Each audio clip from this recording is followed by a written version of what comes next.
Ndugu zangu wapendwa, mimi naitwa Reverend Franklin Stewart Msamila.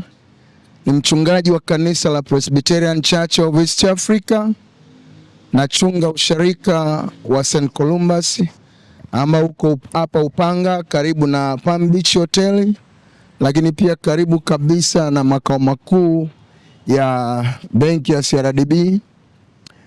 Sisi kama kanisa mwaka huu tunamshukuru Mungu ya kwamba kauli mbiu yetu tulionayo kama kanisa inatoka kwenye kitabu cha Mwanzo sura 41 mstari wa 16, inasema si mimi Mungu atampa Farao majibu ya amani.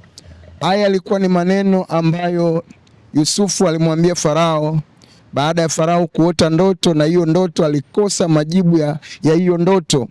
Kwa hiyo alipoitwa Yusufu ili ampe majibu ya hiyo ndoto, Yusufu hakujiinua yeye, bali alimpa Mungu utukufu, akasema si mimi Mungu atampa Farao majibu ya amani. Kwa hiyo sisi kama kanisa tunamshukuru Mungu ya kwamba mwaka huu kauli mbiu yetu aliyotupa inasema mwaka huu Mungu atatupatia majibu. Kila mmoja wetu katika maisha huwa anahitaji majibu. Kuna wakati watu wanahitaji majibu kwa ajili ya kazi zao. Kuna wakati watu wanahitaji majibu kwa ajili ya elimu zao. Kuna wakati watu wanahitaji majibu kwa ajili ya ndoa zao ama familia zao. Huyu Mungu tunamwamini kabisa ya kwamba atatupa majibu. Nami naamini ya kwamba hata wewe huyu Mungu aliye mbinguni anayesikia na kuwapa watu majibu ya maombi yao, na wewe pia atakupa majibu. Kwenye ndoa yako akupe majibu, kwenye familia yako akupe majibu, katika kila eneo la maisha yako Mungu akupe majibu. Lakini kipekee ndugu yangu mpendwa unayenifuatilia ama unayeniona wakati huu, ni kualike kipekee sana ya kwamba siku ya Jumapili tutakuwa na ibada ya kipekee. Katika imani yetu ya Kikristo kuna mambo mengi ya kipekee huwa tunayaadhimisha. Moja ya jambo tunaloadhimisha ni lile ambalo tunasema kwa lugha ya wenzetu ya Kiingereza nasema Jesus triumphant entry into Jerusalem, ya kwamba tendo la Yesu kuingia kwa ushindi katika mji wa Yerusalemu, ambapo watu walimshangilia Yesu akiwa amepanda kwenye mwanapunda, akiwa amepanda punda, na alipokuwa anaingia kama mfalme katika hali ya ushindi katika mji wa Yerusalemu, watu walishangilia, wakatandaza nguo zao njiani, wakatandaza na matawi ya mtende, ili huyu mfalme anaingia kwa ushindi Yerusalemu aweze kupita kuendea mji anapofikia katika hatua za mwisho kabisa katika huduma yake hapa duniani kwa kusudi la kumkomboa mwanadamu.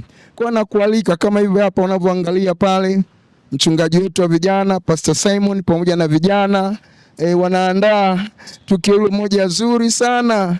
Unaona huu ni mfano hapa kanisani tunao mtende. Kwa hiyo haya ni majani ya mtende kuonyesha kwamba kesho ambayo ni Jumapili tutakuwa na ibada ya kipekee kabisa ya kusherekea tendo la ushindi wa Bwana wetu Yesu Kristo kuingia Yerusalemu kwa ushindi. Tunakualika, itakuwa ni ibada ya kipekee sana. Njoo ushiriki pamoja nasi ya kwamba kama Yesu aliingia Yerusalemu kwa ushindi, ni maombi yetu kwamba huyu Yesu aingie kwa ushindi pia maishani mwako, akupe ushindi katika kila eneo. Yesu akiingia kwa ushindi kwenye mwili wako, magonjwa yaliyokushinda yatakuachia. Yesu akiingia kwa ushindi katika kila eneo la maisha yako, hautakuwa mshindwa bali utakuwa mshindi. Tunakualika, karibu kesho.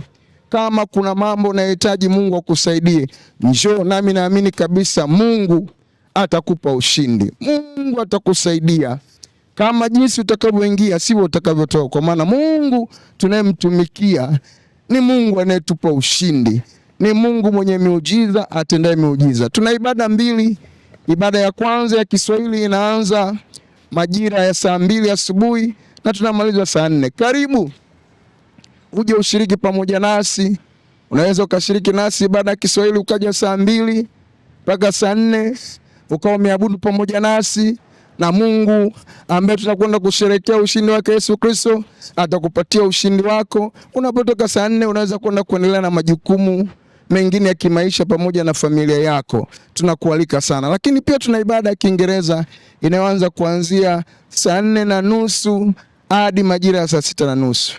Ninakualika sana, karibu hapa St. Columbus Church, maeneo ya hapa Dar es Salaam, Palm Beach Hotel, karibu na Palm Beach Hotel na karibu kabisa na makao makuu ya benki ya CRDB. Tunakupenda. Ni maombi yangu kwa Mungu mwaka huu akupatie majibu yako yote, wewe binafsi, familia yako, awapatie majibu, ndoa yako, Mungu akupatie majibu, na hata kwa taifa letu la Tanzania mwaka huu Mungu atupatie majibu. Asante sana, nakupenda, ubarikiwe na Mungu aliye hai.